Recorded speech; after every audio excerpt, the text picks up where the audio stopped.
ব্রজেন্দ্র নন্দন যেই শচীসূত হইল সেই, আর বলরাম হইল গীতা।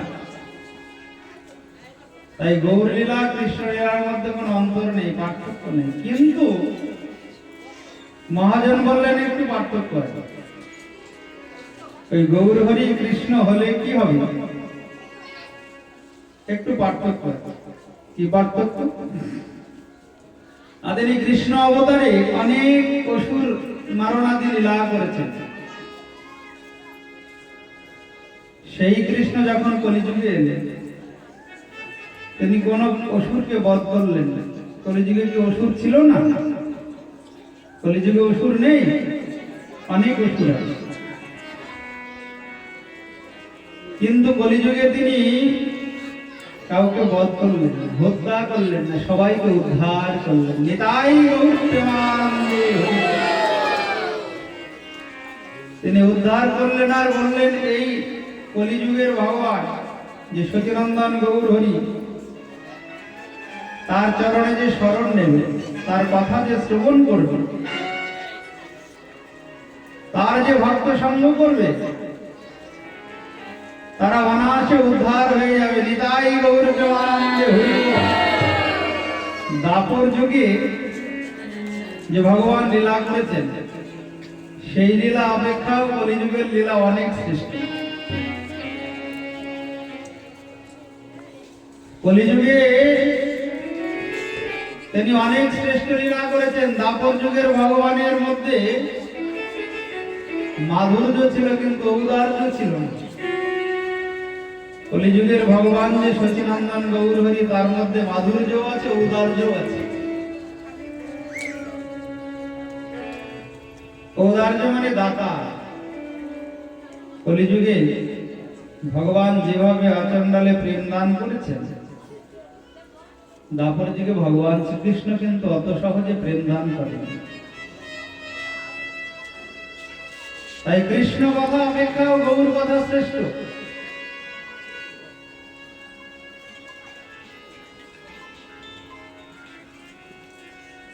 কৃষ্ণ কথা অপেক্ষাও গৌর কথা শ্রেষ্ঠ। কেন? ভগবান শ্রীকৃষ্ণ মাধুর্যের বিগ্রহ, আর আমার সচিনন্দন গৌর হলেন ঔদার্য বিগ্রহ, উদার। ভগবান শ্রীকৃষ্ণ এত উদার ছিলেন না, কিন্তু আমার সচিনন্দন গৌর হরি পরম উদার। উদার শিরোমণি বলেই তিনি কাউকে হত্যা করেননি, বধ করেননি, সবাইকে উদ্ধার করেছেন। তাই বৃন্দাবন দাস ঠাকুর চৈতন্য ভাগবতে পরিষ্কার লিখেছেন যে চৈতন্য ভাগবত আমরা 7 দিন আস্বাদন করব। যে কথা শ্রবণ করবে অনায়াসে উদ্ধার হয়ে যাবে। উদ্ধার হয়ে কোথায় যাবে? সেই ভগবানের ধাম, সেই গোলক বৃন্দাবনে। বৃন্দাবন ধামে কি তো এক মন দিয়ে শুনতে হবে, একদিনে যেন বাদ না যায়। একদিন বাদ গেলে কিন্তু উদ্ধার হওয়া যাবে না। বলো রাধা রানী কি, একদিন যেন বাদ না যায়। আমরা এই 7 দিন মহাপ্রভুর অপ্রাকৃত লীলা সাধন করব, একদম জন্মলীলা থেকে অন্তর্ধান লীলা পর্যন্ত। ভাগবতে যেমন কৃষ্ণের জন্ম থেকে অন্তর্ধান আস্বাদন হয়েছে, শোনা হয়েছে, তদ্রূপ মহাপ্রভুর কথা আমরা আস্বাদন করব। যেভাবে ব্যাস অবতার বৃন্দাবন দাস ঠাকুর বর্ণন করছেন চৈতন্য ভাগবত,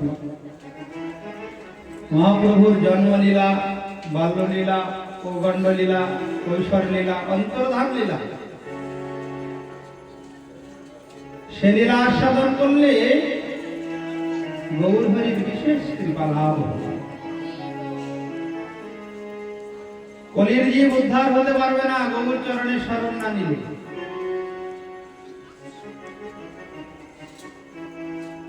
কলিযুগে একমাত্র উদ্ধার হওয়ার উপায় গৌর চরণে শরণ। কারণ সংসার সিন্ধু তরণে হৃদয়ম নদীশ্য রাধানন্দ সরস্বতী বললেন, এই কলি মানেই হলো পাপ আর কলহ। কলিযুগে যারা জন্ম নিয়েছে তারা কিন্তু পাপের যুগেই জন্মগ্রহণ করবে। এই কলি শব্দের অর্থই হলো পাপ গোমা। এই কলিযুগে 5টি জায়গায় পাপ বিরাজ করে, আমরা ভাগবতে আস্বাদন করেছি। এই কলিযুগে 1 গুণ ধর্ম তো 3 গুণই অধর্ম। এই অধর্মের যুগ এই কলিযুগ। এই যুগে যদি কেউ গৌর চরণে শরণ না নেয়, গৌর কথা শ্রবণ না করে, গৌর লীলা কথা আস্বাদন না করে, গৌর ভক্ত সঙ্গ না করে, তাহলে পারে তার দুর্লভ মানব জন্ম বিফল হয়ে যায়। গৌর চরণে শরণ নিতেই আমার গৌরাঙ্গের 2টি পদ,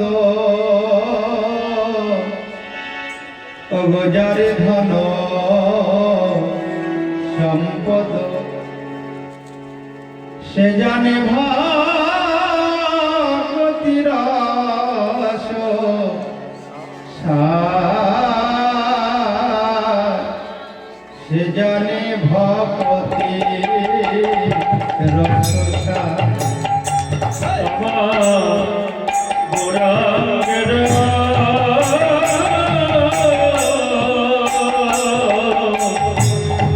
দুটি পদ, যার ধন সম্পদ, সে জানে ভক্তি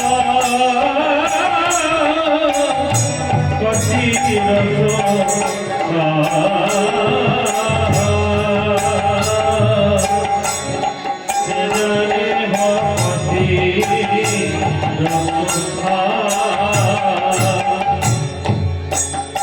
ধন সম্পদ, ধন সম্পদ কি হবে কলির জীবের? ওই গৌরাঙ্গের 2টি চরণ কমল।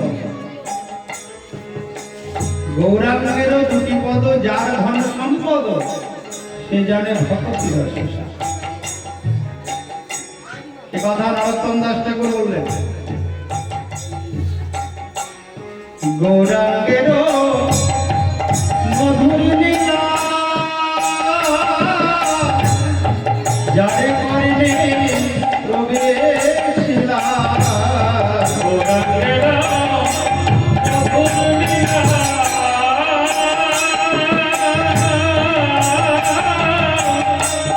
যারে করিলে প্রবেশিলা, হৃদয়ে মনোভেল তার, কোথায় হৃদয়ে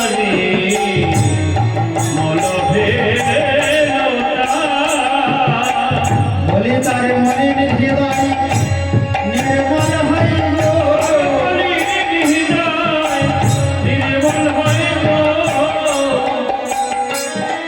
নরোত্তম দাস ঠাকুর বললেন, গৌরাঙ্গের মধুর লীলা যার কারণে প্রবেশিলা, হৃদয় নির্মল ভেলতা। আমাদের সেই সুযোগ সৌভাগ্য এসে উপস্থিত হইতে, গৌরাঙ্গের লীলা কথা আস্বাদন করবো, আমাদের হৃদয়টা নির্মল হয়ে যাবে। কলির জীবের হৃদয় মলিন হৃদয়, আদিকালের পাপ অপরাধের হৃদয় মলিন অপবিত্র হয়ে আছে। এই মলিন হৃদয় পবিত্র করার একমাত্র উপায় হলো গৌর কথা, গৌর লীলা শ্রবণ। ওই জন্যই চৈতন্য ভাগবতের আয়োজন। বলো রাধা রানী কি। নরোত্তম দাস ঠাকুর বললেন, এই কথা শ্রবণ না করলে হৃদয় নির্মল হবে না। আর হৃদয় যেদিন যতদিন না নির্মল হবে, তোমার হৃদয় সিংহাসনে ভগবান বিশ্রাম করবেন না, ভগবান বসবেন না। হৃদয় নির্মল কিসে হয়? গৌরলীলা শ্রবণ করলে। তাই 7 দিন আমরা মনে প্রাণী ব্যাস অবতার, যে ব্যাসদেব ভগবানের সপ্তাহাবিশ অবতার ভাগবত রচনা করলেন, সেই ব্যাসদেবী কলিযুগ হয়েছেন বৃন্দাবন দাস ঠাকুর।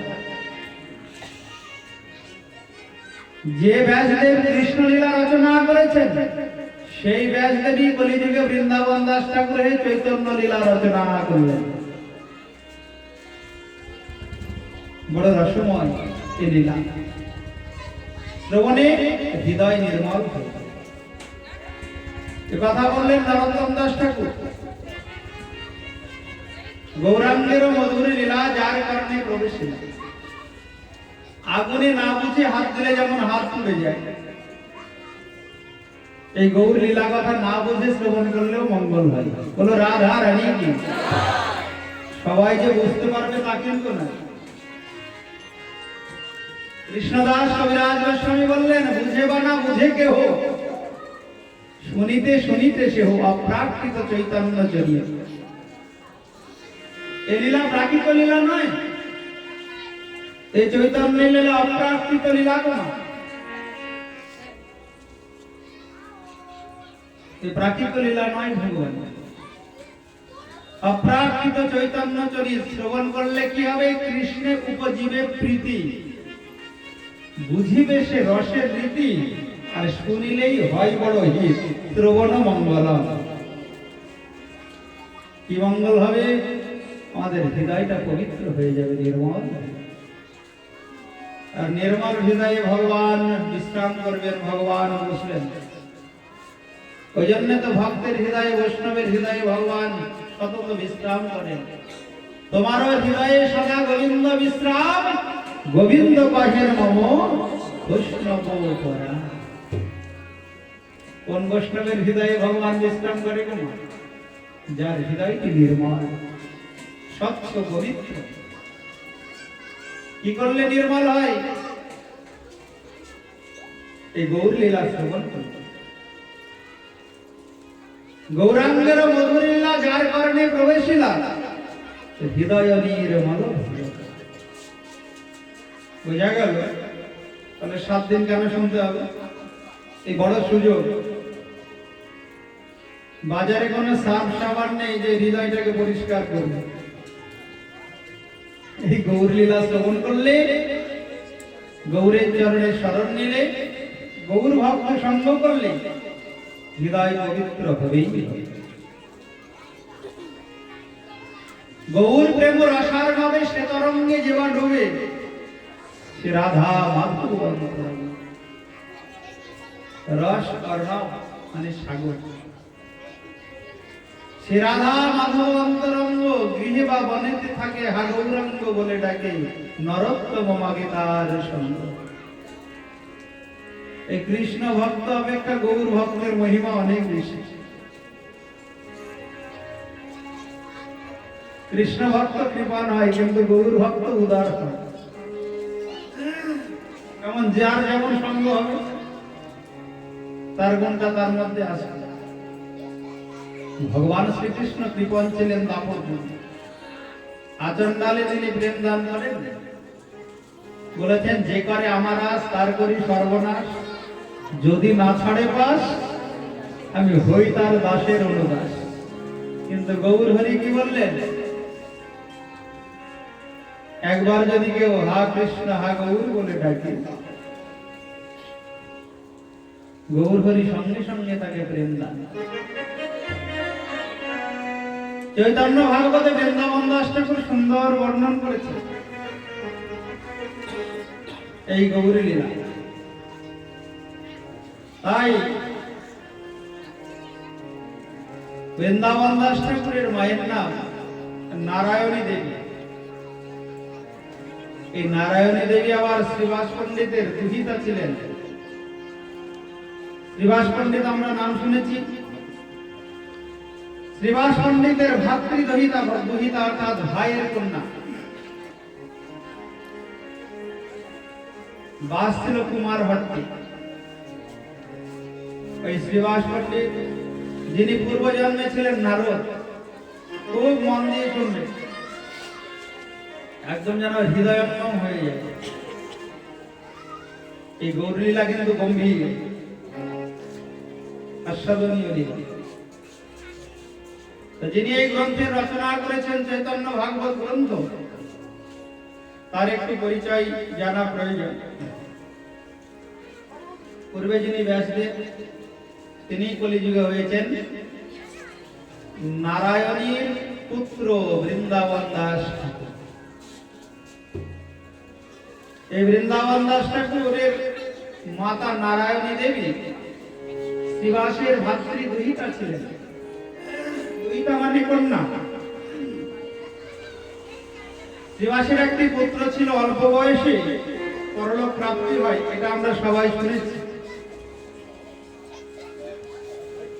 এই শ্রীবাস গঙ্গা তীর্থে ভক্ত সঙ্গে বসবাসের নিমিত্তে নবদ্বীপে এসেছে। গঙ্গা তীর্থে বাসের বিশেষ মহিমা। তাই নারায়ণী দেবীর পুত্র বৃন্দাবন দাস ঠাকুর তিনি চৈতন্য ভাগবতে নারায়ণী দেবী কিরূপ গৌর সুন্দরের স্নেহ পাত্রী ছিলেন তা লিখেছেন। কি করে জন্ম হলো না, গৌর কৃপায় এই বৃন্দাবন দাস ঠাকুরকে পুত্র রূপে লাভ করেছেন। না একদিন মহাপ্রভু ভোজন করছেন, ভোজনের অবশেষ যতিক আছিল, নারায়ণী পুণ্যবতী তাহা সে পাইল। শ্রীবাসের ভাতৃ সুতা বালিকা অজ্ঞান, তাহারে ভোজন শেষ প্রভু করে না। মহাপ্রভু ভোজন করে অবশেষ উচ্ছিষ্ট ওই নারায়ণী দেবীর হস্তে অর্পণ করেছিলেন। ওই নারায়ণী দেবী ওই মহাপ্রভুর উচ্ছিষ্ট প্রসাদ সেবা করে গর্ভে পেয়েছিলেন ওই বৃন্দাবন দাস ঠাকুর। তাই মহাপ্রভুর কৃপা প্রসাদ প্রভাবে ব্যাস অবতার বৃন্দাবন দাস ঠাকুরের জন্ম হয়। কিন্তু পিতৃ পরিচয় কোন গ্রন্থে উল্লেখ নেই। চৈতন্য ভাগবতের ভূমিকায় তা উল্লেখ করেছেন ভক্তি সিদ্ধান্ত সরস্বতী প্রভুপাদ। অনেক তথ্য অনুসন্ধান করে জানা যায় মামগাছির নিকট কোন গ্রামে নারায়ণী দেবীর বিবাহ হয়। যখন এই বৃন্দাবন দাস ঠাকুর মাতৃগর্ভে এসেছেন তখন তার পিতৃবিয়োগ হয়। যথাসময়ে বাসুদেব দত্ত ঠাকুরের বাড়িতে বৃন্দাবন দাস ঠাকুরের জন্ম হয়। বৃন্দাবন দাস ঠাকুরের জন্ম হলে ধীরে ধীরে তিনি বড় হন। আর ছোটবেলা থেকেই কৃষ্ণে পরম অনুরাগ। গৌর সুন্দর সন্ন্যাস গ্রহণের 4 বছর পরে এই বৃন্দাবন দাস ঠাকুরের জন্ম হয়েছে। বলো রাধা রানী কে, যিনি এই চৈতন্য ভাগবতের রচয়িতা। দেখুন, যিনি চৈতন্য লীলা রচনা করছেন তিনি জন্মগ্রহণ করেছেন চৈতন্য জন্মের অনেক পরে। বলে কি করে রচনা করলেন? এই হলো মহাপ্রভুর অশেষ কৃপা। মহাপ্রভুর সন্ন্যাসের 4 বছর পরে বৃন্দাবন দাস ঠাকুরের জন্ম হয়, অথচ তিনি চৈতন্য লীলা রচনা করছেন। বাল্মীকি রামায়ণ রচনা করেছিলেন। বাল্মীকি কে হলেন? রত্নাকর গোস্বামী। রামচন্দ্রের জন্মের পূর্বে, তাই তো, বাল্মীকি রামায়ণ রচনা হয়েছে। এ হলো ভগবানের ইচ্ছা, ভগবানের অশেষ কৃপায় এই সমস্ত গ্রন্থ রচনা হয়। তাই মহাপ্রভু অপ্রকট লীলা করেন তখন বৃন্দাবন দাস ঠাকুরের বয়স মাত্র 20 বছর। এই বৃন্দাবন দাস ঠাকুর দীক্ষা গ্রহণ করেছিলেন কার কাছে? নিত্যানন্দ প্রভুর কাছে। নিত্যানন্দ প্রভুর সর্বকনিষ্ঠ সর্বশেষ শিষ্য ছিলেন এই বৃন্দাবন দাস ঠাকুর। নিত্যানন্দ প্রভু কি নিত্যানন্দের শেষ ভৃত্য বৃন্দাবন দাস ঠাকুর জাহ্নবা মাতার সঙ্গে খেতুরি গ্রামে মহোৎসবে গিয়েছিলেন। তাই কৃষ্ণ লীলা ভাগবতে কহে বেদব্যাস, চৈতন্য লীলার ব্যাস বৃন্দাবন দাস। বৃন্দাবন দাস কইল চৈতন্য মঙ্গল, যাহার শ্রবণে নাসে সর্বয়মঙ্গল। এই চৈতন্য লীলা আস্বাদন করলে সমস্ত অমঙ্গল দূর হয়ে যাবে, সমস্ত অমঙ্গল নাশ হয়ে যাবে। মনুষ্য রচিতে নারে, কবিরাজ গোস্বামী পদ বললেন, এমন একটি গ্রন্থ এই চৈতন্য ভাগবত চৈতন্য মঙ্গল, মানুষ এই গ্রন্থ রচনা করতে পারে।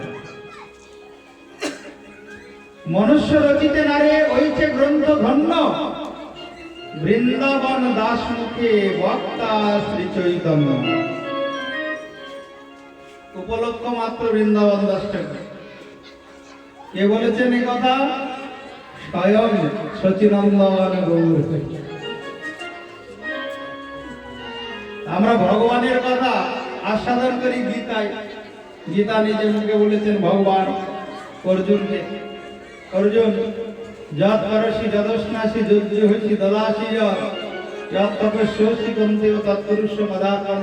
অনেক কথা। ভগবান কলিযুগে সচিনন্দন গৌর হরি রূপে এসে নিজে মুখে চৈতন্য ভগবত কথা জগতের মঙ্গলের জন্য এই বৃন্দাবন দাস ঠাকুরের মাধ্যমে জগতে প্রচার করেছে। তাই গীতা ভাগবত চৈতন্য ভগবত আলাদা কিছু না, সবই ভগবানের কথা, ভগবানই নিজে প্রচার করেছেন তার মনে। তাই মনুষ্য রচিতে নারে ওইছে গ্রন্থ ধন্য, বৃন্দাবন দাস মুখে বক্তা শ্রী চৈতন্য। বৃন্দাবন দাস পদে কোটি নমস্কার, ওইছে গ্রন্থ করিতে হোক তারিলা সংসার। কৃষ্ণদাস কবিরাজ গোস্বামী বাদ বললেন, এই গ্রন্থ রচনা করে বৃন্দাবন দাস ঠাকুর তারিলা সংসার মানে এই কলিযুগের যারা জন্মগ্রহণ করেছে তাদেরকে উদ্ধার করলেন। উদ্ধারের পথ দেখালেন, তোমরা যদি চৈতন্য ভাগবত আস্বাদন করো, শ্রবণ করো, অনায়াসে তোমরা উদ্ধার হয়ে ভগবানের ধাম গোলক বৃন্দাবনে চলে যাবে। সংসার সিন্ধু তরণে হৃদয়ম যদি সংকীর্তনামৃত রসে রমতে মনসে। প্রেমাম্বুধ বিহারণে যদি চিত্তবৃত্তি, চৈতন্য চন্দ্র চরণে শরণম প্রয়াস। সংসার সিন্ধু তরণে হৃদয়ম যদিষ্যে। দেখো কত ভালো কথা। এই সংসার সিন্ধু সাগর, কিসের সাগর গো মা? এই সংসার দুঃখের সাগর। এই সংসারে কে সুখী? হাত তোলো দেখি, কে সুখী? কার কোনো রোগ নেই, কোনো অভাব নেই, কোনো কষ্ট নেই, কোনো দুঃখ নেই, জ্বালা নেই, অশান্তি নেই, আছে কেউ? এই সংসারে সবাই দুঃখী। কই তন দুঃখী, কই মন দুঃখী। কাউরি শরীর ভালো নেই, কাউরি মন ভালো নেই। শরীর যদিও ভালো আছে, মন ভালো নেই, আর মন যদিও ভালো আছে, শরীর ভালো নেই। কি কই তন দুঃখী, কই মন দুঃখী। উপরে দেখতে খুব সুন্দর, কিন্তু দেহের মধ্যে রোগ, আবার মনে কষ্ট, আবার দেহ মন হয়তো কোন রকমে ভালো আছে। ধন বিনা রহত উদাস, টাকা পয়সা নেই, কি করে সংসার চলবে। পাশের বাড়ির একজন কত সুন্দর সোনার গহনা করেছে, আমি পারলাম না। সোনার হার হলো না, এতদিন হয়ে গেল সংসার করে, টাকা পয়সা নেই তো, এক প্রকার দুঃখ। তা মহাদেব বলছেন থরে থরে সব দুঃখী, এই সংসারে সবাই দুঃখী, খুঁজলে পরে কেউ সুখী পাওয়া যাবে না। তাহলে কি সুখী নেই? সুখী আছে। কে সুখী? একজন সুখী গোমা। ধরে ধরে সব দুঃখী, এক এক করে সবাই দুঃখী, কারণ এই সংসার দুঃখালয় অশাশ্বতম। কিন্তু একজন সুখী। কে সুখী? কৃষ্ণ দাস, কৃষ্ণ ভক্ত, গৌর ভক্ত, তারা হলো পরম সুখী। থরে থরে সব দুঃখী, কেবল সুখী কৃষ্ণ দাস। এছাড়া কাউকে তুমি সুখী দেখতে পাবে। গৌর দাস, গৌর ভক্ত, কৃষ্ণ ভক্ত একমাত্র সুখী। প্রবোধানন্দ সরস্বতীবাদ বললেন, যদি এই সংসার দুঃখের সাগর থেকে তুমি উত্তীর্ণ হতে চাও, সংকীর্তনামৃত রসে রমতে মানুষকে যদি সংকীর্তনামৃত রস আস্বাদন করতে চাও, প্রেমাম্বুধ বিহরণে যদি চিত্ত বৃত্তি প্রেম সাগরে যদি হাউডুবু খেতে চাও, দেরি করো না, তাড়াতাড়ি চৈতন্য চন্দ্র চরণে শরণ গ্রহণ করো। চৈতন্য চন্দ্র চরণে শরণম প্রয়াতি। তোরা নেচে নেচে বাহু তোলে হরি বলে আয়। তাড়াতাড়ি বলেছি কেন? বলির জীবের আয়ু খুব কম গো মা। ওরে প্রেমের ঠাকুর আমার গৌর হরি, রাগবে তোদের রাগা পায়, হরি বলে আয়। তোরা নেচে বাহু তুলে হরি বলে আয়। তোরা নেচে বাহু তুলে হরি বলে আয়। ওরে প্রেমের ঠাকুর গৌর হরি, প্রেমের ঠাকুর গৌর হরি, রাগবে তোদের রাগা পায়, হরি বলে আয়। তোরা নেচে বাহু তুলে হরি বলে আয়।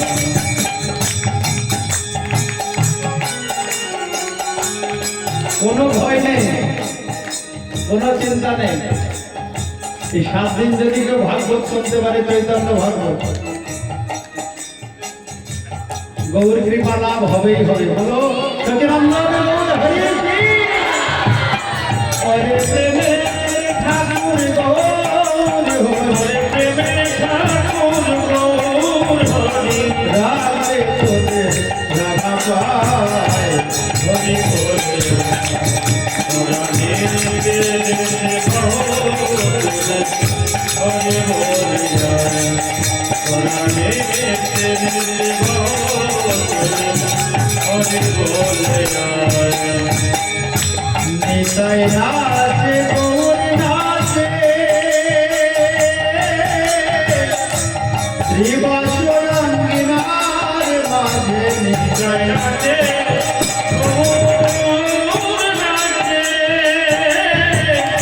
শিবসুমামিনার মাঝে জগাই মাধাই ভাই নাচে, জগায় মাধাই ভাই নাচে, নেচে নেচে নাম দিলায়, হরি বলে আয়। তোরা নেচে বাহু হরি বল। তোরা নেচে বাহু তুলে হরি বলে আয়। শুধু জলে যোগ দিলেই নামটা লেখা হয়ে যাবে, এসে বসলেই লাভ হয়ে যাবে মা। এই 7 দিন যদি শুধু এসে বসা যায় তাহলে লিস্টে নামটা উঠে যাবে। গৌর কৃপা লাভ হবেই, এতে কোনো সন্দেহ নাই। মনে রে আমার আসো ঘুরে মন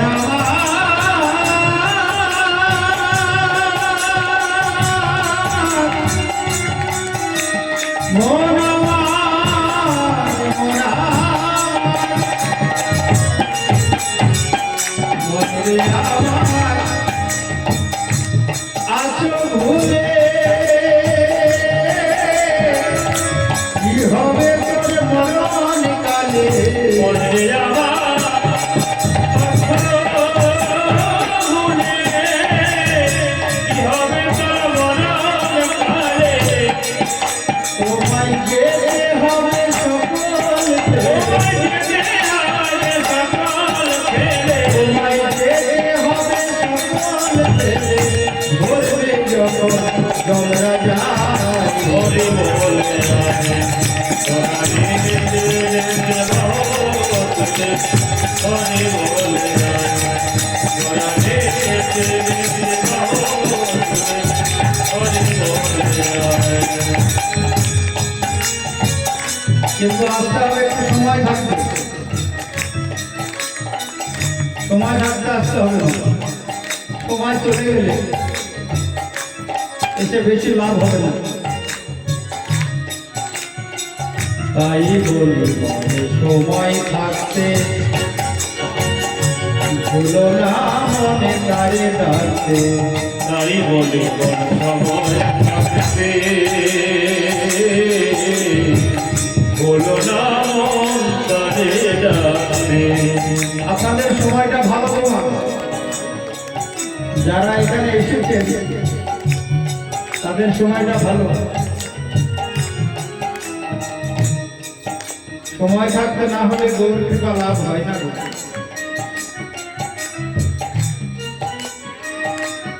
দেহে যখন শক্তি সামর্থ্য থাকে তখনই তো গৌর চরণের শরণ নিতে হয়, গুরু চরণের শরণ নিতে হয়। সময় চলে গেলে ভজন হয় না। তাই পদকর্তা বলছেন মন তুমি সময় থাকতে আসবে। তাই বলে মন সময় থাকতে ভুলো না মনে তারে ডাকতে। তাই বলি মন সময় থাকতে বলো না মন তারে ডাকতে যদি পার হবি সেই পারিঘাট, যদি পার হবি সেই পারঘাটাতে যদি পার হবি সেই পারিঘাটে গৌর চাঁদের প্রেমের নাই হরি বলে যায় জীবন হরি বলে যায় হরি বলে যায়